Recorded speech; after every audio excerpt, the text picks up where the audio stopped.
L'année 2023 est celle du 10e anniversaire de la Maison des Lumières Denis Diderot, inaugurée le 5 octobre, lui-même jour anniversaire de la naissance du philosophe à Langres, le 5 octobre 1713. Premier et seul musée en Europe consacré à Denis Diderot, ce musée de France présente la vie et l'œuvre du grand homme. Par son intermédiaire, les visiteurs sont invités à une découverte plus large du siècle des Lumières, comme étape essentielle de l'évolution des idées, des arts et des sciences. Une série de vidéos vous présente durant les 6 mois de festivités 4 œuvres emblématiques du parcours du musée. Bonjour, c'est Laetitia de la Maison des Lumières. Aujourd'hui, je vais vous présenter le portrait de Denis Diderot réalisé par Jean-Antoine Houdon. Cet objet est un buste en bronze réalisé en 1780. Il mesure 79 cm de hauteur et pèse 54 kg. Mais au fait, qui est Diderot ? Denis Diderot est un philosophe qui appartient au siècle des Lumières comme Rousseau, Voltaire ou Montesquieu. Il est connu pour être le père de l'encyclopédie dont il a dirigé la publication avec d'Alembert. L'encyclopédie de Diderot et d'Alembert est un des ouvrages les plus importants du XVIIIe siècle. Il s'agit d'un livre en plusieurs volumes, regroupant les savoirs de l'époque en termes de sciences, d'art, d'histoire, de géographie, mais aussi de technique, de métier et de savoir-faire.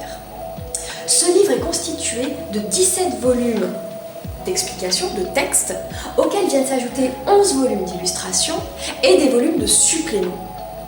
Et si cet ouvrage est si important, c'est parce que Diderot et d'Alembert ont cette volonté de rendre les connaissances plus accessibles en les regroupant dans un seul et même livre. Et alors, comment Diderot est représenté ici ? Ici, on peut voir Diderot sous la forme d'un buste. Sa tête est tournée vers sa droite, il ne porte pas de perruque, sa bouche est légèrement entrouverte et son regard est très vivant.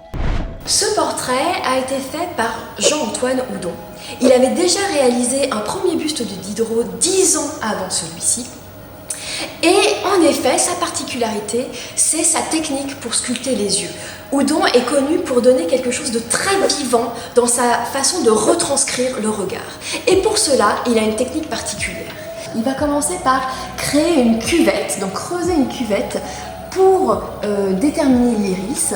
Et au fond de cet iris, il va réaliser un deuxième creusement plus petit pour faire la pupille. Mais la particularité, c'est qu'il va laisser dépasser une petite tige de matière qui va affleurer sur le bord de l'iris. Et cette petite tige de bronze qui dépasse légèrement, elle va venir accrocher la lumière, elle va venir jouer avec la lumière. Et c'est ça qui va donner cette vivacité du regard qui est particulière dans tous les portraits réalisés par Houdon. Et comment ce buste est-il arrivé au musée ? Très bonne question. Il a été offert en 1780 par Diderot lui-même à la ville de Langres à la demande de la municipalité de l'époque. Et c'est pour cela qu'on trouve l'inscription « Denis Diderot à ses concitoyens » sur le socle. En effet, le 29 août 1780, le conseil municipal de Langres demande à Denis Diderot la permission de réaliser un portrait de lui afin de venir orner l'une des salles de l'hôtel de ville. Et nous connaissons ce fait grâce à une lettre de Marie-Angélique, la fille de Diderot, qui écrit « En 1780, par une délibération, le maire et 4 échevins écrivirent à mon père pour lui demander un portrait qu'il voulait payer. Mon père répondit comme il le devait à ses compatriotes. Il leur envoya son buste en bronze exécuté par M. Houdon. Il est placé dans une salle de l'hôtel de ville, sur une petite armoire contenant l'encyclopédie et ses ouvrages. Le jour où il fut posé, ils donnèrent un dîner de corps, placèrent le buste en haut de la table et burent à sa santé. Ces détails, donnés par le maire à mon père, lui ont fait passer des moments fort doux. Et maintenant, il ne vous reste plus qu'à venir à la Maison des Lumières pour découvrir cette œuvre en vrai.